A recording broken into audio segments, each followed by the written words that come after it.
Una situazione davvero che ha sfiorato anche un pericolo, ma fortunatamente tutto è andato per il meglio. Intercettato dal Targa System a bordo di un'auto già segnalata per furti, non si è fermato all'ALT della polizia locale. Nell'inseguimento tra Cavrie e Breda di Piave che ne è seguito, ha cercato di darsi alla fuga speronando i vigili. Infine ha abbandonato la macchina in un vigneto scappando a piedi.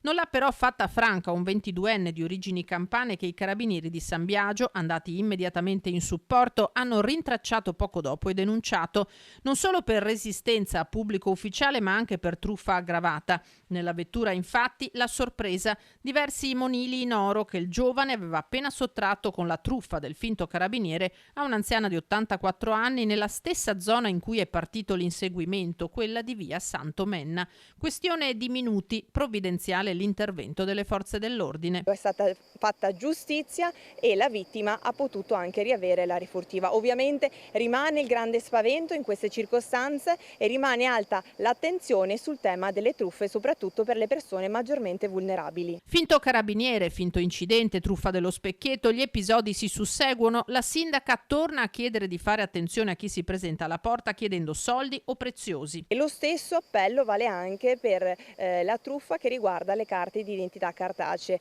Abbiamo constatato che ci sono delle persone che si spacciano per dipendenti comunali che vanno a casa soprattutto delle persone anziane. Ecco, nessun dipendente comunale si reca a casa delle persone, quindi mi raccomando, prestiamo davvero molta attenzione. Nel caso del truffatore intercettato, fondamentale è stato il ruolo dei rilevatori di targa.